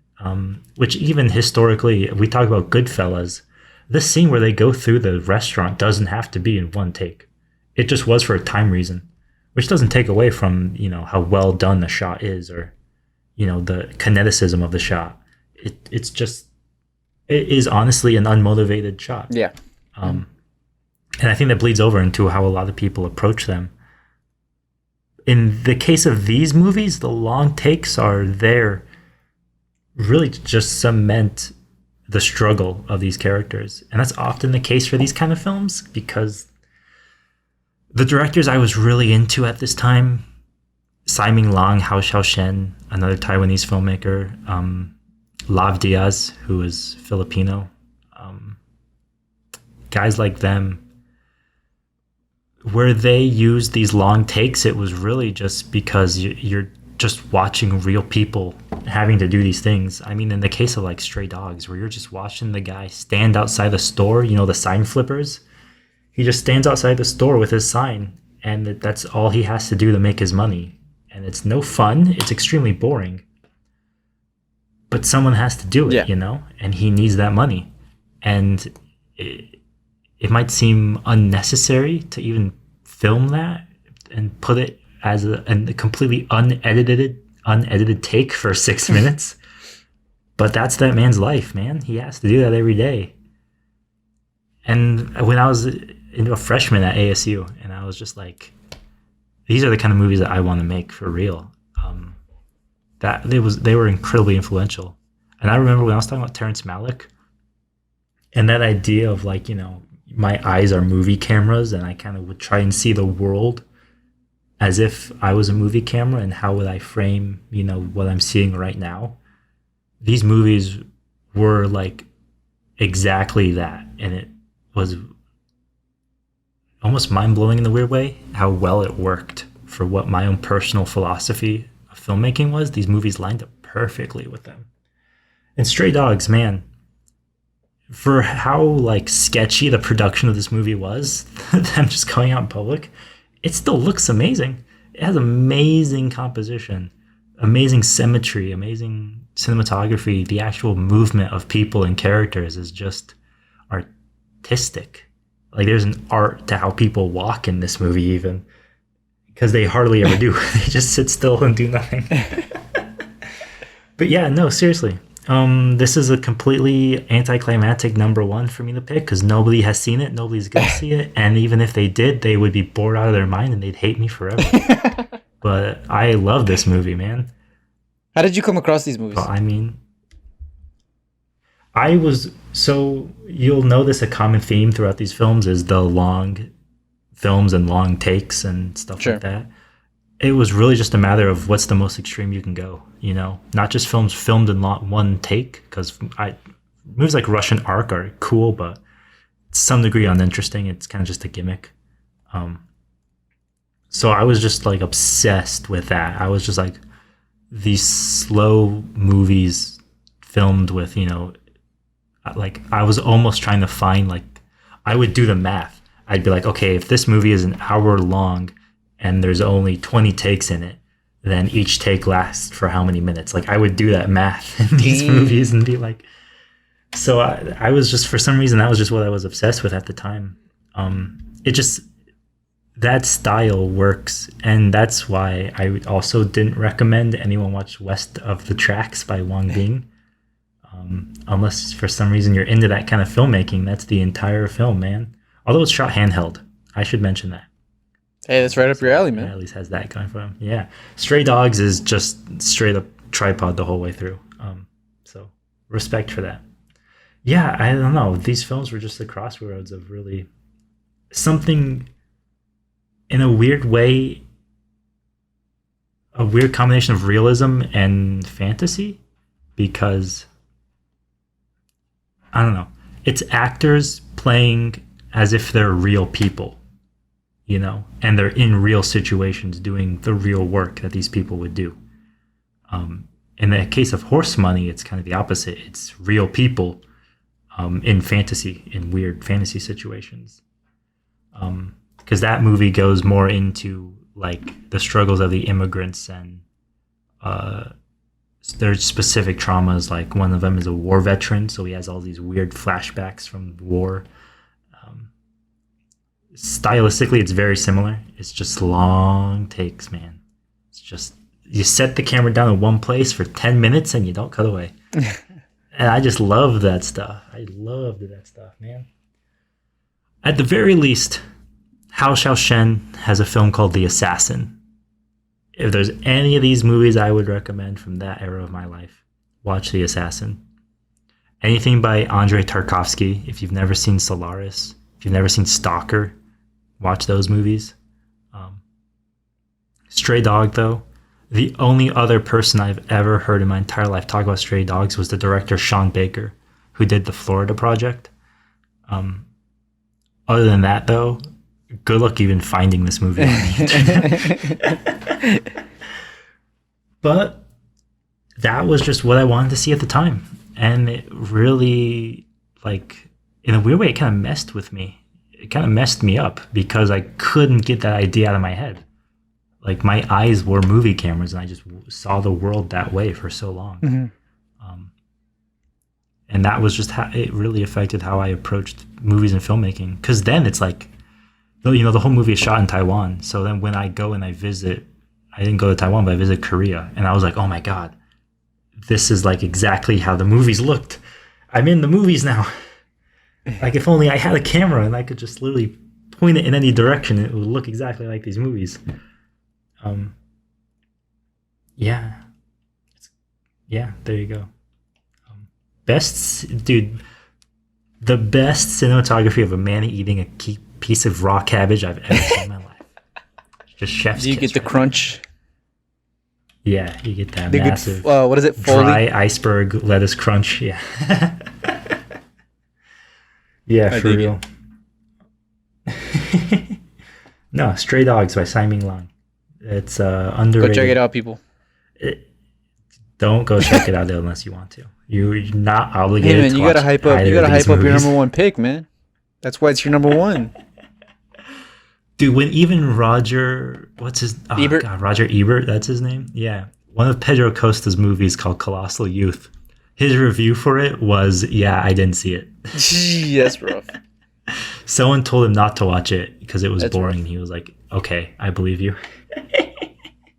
So, not exactly critically acclaimed movie that I'm talking about here, but if you're interested at the very least in documentaries, I would recommend these movies for real.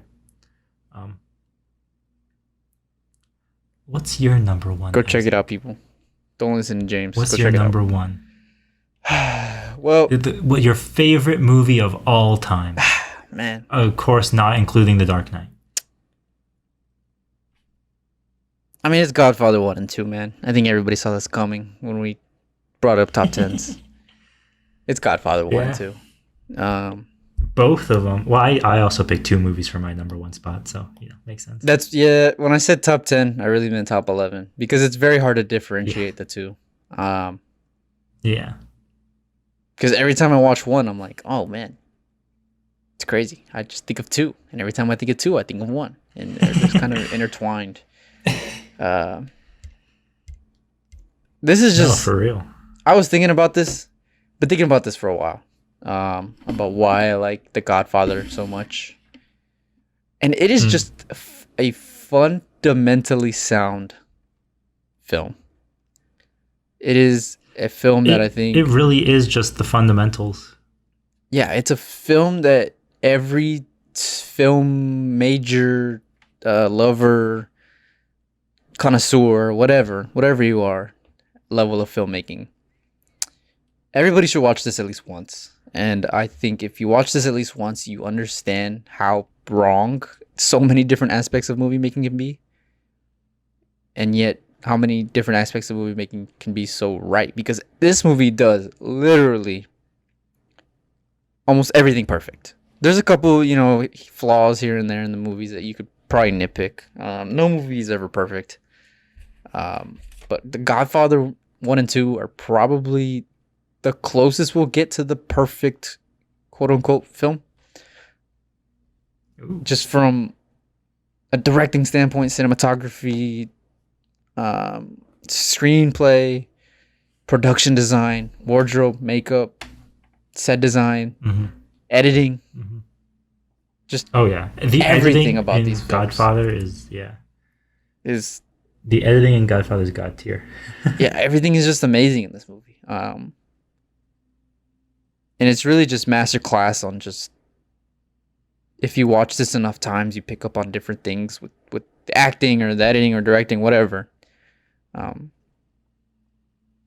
it's one of those movies, I don't know if this was how it was for you, but for me, when people were like, you should go watch this movie, because as a film major, that's the number one thing you always get is non-film majors being like, hey, you should check out this movie from like 2003 that's very obscure. It's like, yeah, you know what, like, I'm not gonna do that, man. I got homework, I got other things to do. I'm not gonna do that. But I remember always hearing about The Godfather, and I was like, God, man, I gotta check out The Godfather. So one of my friends was actually like, do you want to just come over and watch The Godfather? And I was like, all right, yeah, we'll go check it out. And I remember just being extremely hyped for this movie. And I don't know if this is the way for you, but for me, whenever a movie gets hyped, I almost feel a little bit let down when I watch it. Yeah. For real. Especially older movies where it's, people have been hyping it up for decades, in this case of The Godfather. But when I watched the first one and I watched the second one, I was just like, man, this is better than I thought it would be. Like, it is aged like fine wine throughout these, because it's a almost 50-year-old movie now, and it has It's aged you know so what's really well. funny about is I feel like so many people have heard about these movies that they feel like they know what to expect from them. Mm-hmm. And I think The Godfather, just for whoever you are, there's something in it that you don't expect to see, Yeah. or you Yep. don't expect it to play out how it will. You know, there are so many moments in it where you're just like, this doesn't feel like the movie everyone talks about, but in a weird way, that's what makes it Yeah, so because great. everybody Because thinks so. Everybody thinks mafia, right? And they think, Scorsese, Sopranos, crime dramas like Breaking Bad, whatever. They think these really gritty, dark movies that hmm kind of make you feel unsettling. And they do at hmm times make you feel a little like, the second one especially. hmm But I mean, that first movie might be the most rewatchable movie ever. You can. It's not super gritty. It's not super dark. It doesn't make you feel bad. There's a lot of depth to it. It's simplistic in its plot. You don't really have to hmm like think that much. It's not a thinking man's movie. It's just hmm so fundamentally sound, and I think that's why it's been such an endearing movie for so long, for so many decades. I mean, we're talking it'll hit its 50-year mark in 2022. I think, yeah, because it came out in 72. That's crazy. Um, Yeah. and for it to still be at the top of the game, it's crazy. It just shows the legacy and the impact that this movie had. And we hmm honestly, it's kind of an accident that it even happened. I mean, for all accounts, Paramount wanted this movie to be completely different. Whether it was no Yeah, Pacino, no seriously. Brando, whether it was trying to fire Coppola, Yeah. trying to change the setting, trying to change the screenplay, whatever. This movie could have been vastly different, and it's kind of crazy to think that we got this movie because Paramount is one of the worst the worst studio in Hollywood, and it's still it still boggles my mind that the worst run studio has the greatest two movies ever made. Um, hmm yeah, there's just a lot here for everybody to enjoy in these movies. So I don't want to get too much into it because we've kind of talked about it with our new Hollywood stuff. But Mm. those are my two main movies No, at the top. absolutely. Uh, yeah, that's it, man. Yeah. Not bad. Do you feel like how would you say The Godfather then affected your approach to filmmaking? I think prior to The Godfather and watching The Godfather, I was not a big guy on gray characters, morally gray characters where we're Mm. somewhat rooting for the bad guy. And I Mm. think once, as a storyteller, not as a story appreciator, but I think once I saw The Godfather Mm. and this, what you could do with characters who were super evil to some degree, Mm. and the level of depth you can go with those kind of characters, I was just like, man, hmm I think this is what I want to start doing now as a storyteller, just going super morally gray and showing that the humans are not always black and white. Um, mm. yeah, it's one of those movies that just it makes me want to be a storyteller even more. The more I watch it, I'm like, man, yeah, like I want to make this. Um, I want to make something on this level. So Not bad. that's my Yeah, top for 10. real. It's definitely a movie where like this is totally gonna be a dumb thing to say, but like in a weird way, the more that I have learned about filmmaking, the more impressive The Godfather Yeah. becomes. Mm-hmm. Because they do so many little just like, and not even on a technical level, just the storytelling in it. It just has impressed me at every turn, really. For sure. For sure. Yeah. I implore everybody to I go watch have The so little Godfather. to say. No, I don't. I mean, Yeah. we kind of said a lot during when we broke down Coppola's career, so Yeah. we don't really. Yeah, I implore everybody to go watch at least the first one. The second one is, I think the second one's better. Um, but the first one is probably more rewatchable just because it's an easier digest Yeah. movie. But Yeah, for sure. I mean, if you like the first one more than the second one, I remember you said you like the first one more than the second one, and I don't. You're not wrong. I don't think I don't. You have a legitimate case to say the first one is better than the second one. Yeah. Um, Oh, no, I think it's definitely one of those movies where you put the two together. mhm. At least in my opinion, it makes sense to put the two together. Whether you have a preference for one or the other, it's always Godfather Part 1 and 2. You know. Mm-hmm. But Definitely. what can you do? So. All right, now what's Those your were number our zero top 10s. pick? You mean my ultimate favorite movie of all time? Yeah, the ultimate. It's definitely Paddington 2. definitely Pete's Dragon. Dude, I was gonna say Jack Frost. What? No. I actually like Cars 2 a lot. Nice. Nice. Before we go, Formula One. Want to chat for like 10 minutes about Do you it? think we have time to talk about it? Yeah, we got time. All right, let's do it as briefly as possible. All right, brief I summary. figured we do it because we got a 2-week break. Well, I guess when this podcast comes true. out, it'll be the weekend It'll of. be But by then of the British yeah, Grand Prix. All right, what so an they did amazing triple header. two races in Austria. Yep. The first one was won by Max Verstappen by a comfortable margin. Yep. If you ask me, it was a boring race. Yes, I agree. Yeah. Second race in Austria, the actual Red Bull. So the first one was the Austrian Grand Prix. The second one was the Spielberg Grand Prix. Was that what they called it? Spielberg. Yeah. Yeah. Verstappen won by a comfortable margin, and it was a pretty good race. Yeah.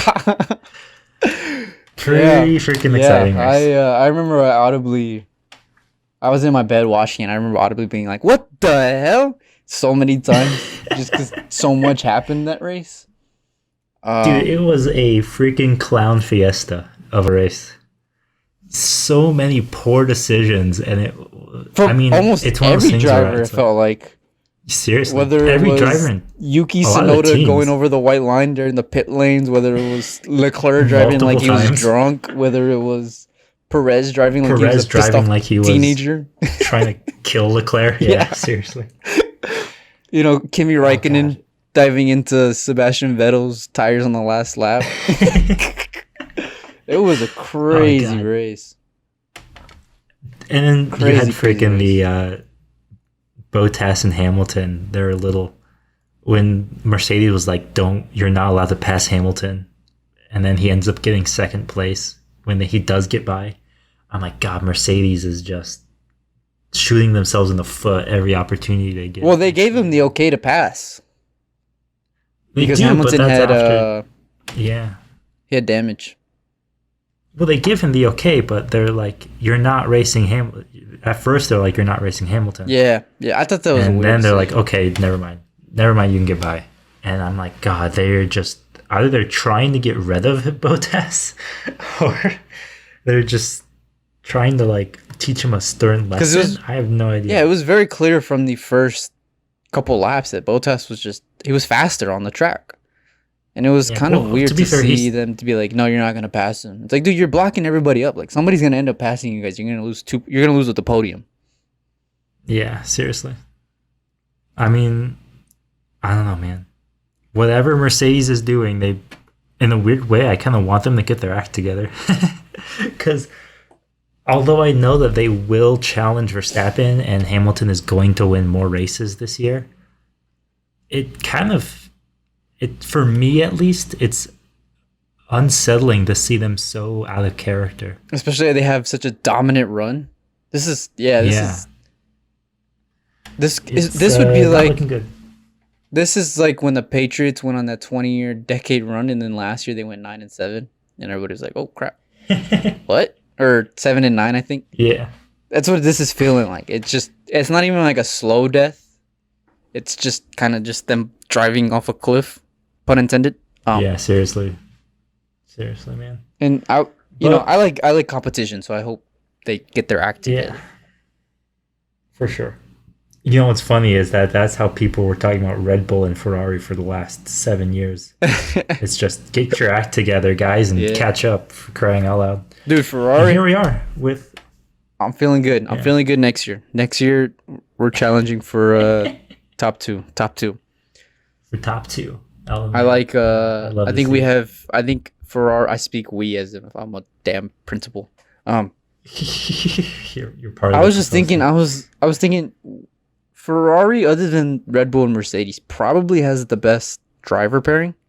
The Ferrari's only Oh, problem yeah. is their damn car. Yeah, for sure. Their car is For sure. so slow. Because McLaren, Lando Norris is obviously top tier, but he Yeah. has a shitty teammate. Terrible car. Sorry. Ricardo Yeah. just can't get his act together. I mean, he got seventh this last race. Which is good. Yeah, but if you're McLaren, you want to It's okay. compete for, podiums. You want to compete with Ferrari. Yeah. Yeah, AlphaTauri, Yuki Tsunoda. I don't think he's there yet. Pierre Gasly drives crazy. No. He drives like a man. Pierre on a Gasly mission, is just, yeah, seriously. but Yuki is kind of up and down, and usually he's been more down. The only other really competition I could see would be Alpine, but even Alpine is kind of like I Ocon think- since no, he got you're that looking- contract he's been kind of off. You're looking at Aston Martin. I don't even think Alpine is in competition. I think Aston I don't Martin. even think Aston I mean, Martin's a first off- competition. No, they I absolutely would say they were. Because first off, they don't place poorly. They're almost always top. In the points. Their drivers in the top 10. Yeah, in the points. Mm-hmm. And they're good drivers. People hate Stroll because his dad owns the team and is a billionaire. Yeah. But he's a good driver. Yeah. He has had good top place finishes in the past. He's had podiums. Sure. So, and that's just me. Maybe I'm biased because he's from Quebec. Shout out to the Montreal Canadiens. Shout by out the to way. Montreal. But, yeah, no. Unless by the time this episode goes up, they've lost the Stanley Cup. Then come on, you guys, what are you doing? Get your act together. But yeah, no, seriously, I think Aston Martin is going to be a good competition. We'll see what the I new mean, regulations. you know- I wouldn't be surprised, but I'm not Yeah. scared. I think What I McLaren is the only one I'm don't really like- scared of. I'll say this: what I don't like about this year is the fact that it feels like some teams are just biding their time until regulation changes. Yeah. Which is where Mercedes problems are coming from, is the fact that they're like, we're not going to upgrade our car. We're just saving our money and biding our time. And I'm like, I want Verstappen to win the championship, But you want it to be a better fight. but I want him. Yeah, it's like when freaking Lewis Hamilton won his first championship, he won it by 1 point on the last Yeah. lap, on the last corner, on the last race of the season. If Verstappen doesn't do the same, it's not going to really it's like they're just handing it to him on a silver platter. And I expect more from Hamilton at the very least. At the very least. So, yeah, that's where my thoughts are at. Which, by the way, that's a movie that's going to happen one day. I What, Lewis guarantee you. Hamilton? Hamilton's Oh, his first yeah. championship. When you win it, literally by 1 point on the last lap, on the last turn, on the last race of the year, you guarantee you someone's already written that script. I guarantee you. Yeah, they're just waiting for him to retire. Yeah, probably, for sure. But yeah, no, I think it kind of sucks. It's just an interim year for some teams, but Verstappen's leading the championship, and I have been asking for that since he Joined Red Bull. pretty much debuted. yeah, that's personally I for thought- me. I've always so been a Verstappen fan. I thought when we so went into the I'm French, biased. when we went into the French Grand Prix, that I thought Lewis was gonna win the championship, but I thought that Red Bull would win the constructors. Mm. And now I feel like Yeah, I can see. Red Bull's gonna run away with the constructors, but the drivers is still up for grabs. I don't know. I don't even think that I don't even know if the drivers is still up for. I mean, it is obviously. We're not even halfway through the season, Yeah. but Well, I don't think know, I part just- of the problem is I that feel some of like- the races we still have left like they were talking about doing another triple header in Saudi Arabia. That's almost certainly going to be Hamilton walking away with those two races, if you ask me. So yeah, I don't know. I agree with you that I think Red Bull almost certainly has the constructors on lock this year. But I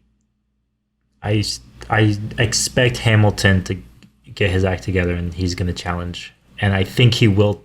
I don't know if he'll win the championship, but I feel like he's going to take back the lead. Sure. I honestly predict that he will take back the lead for sure. For sure. When's the last time? So you're a bigger fan than me. When's the last time that a driver or a constructor and driver championship were different teams? Oh God, it's been a while, right? Such a trivia fact. Yeah, I want to say like mid 2000s. Was it McLaren with Alonso?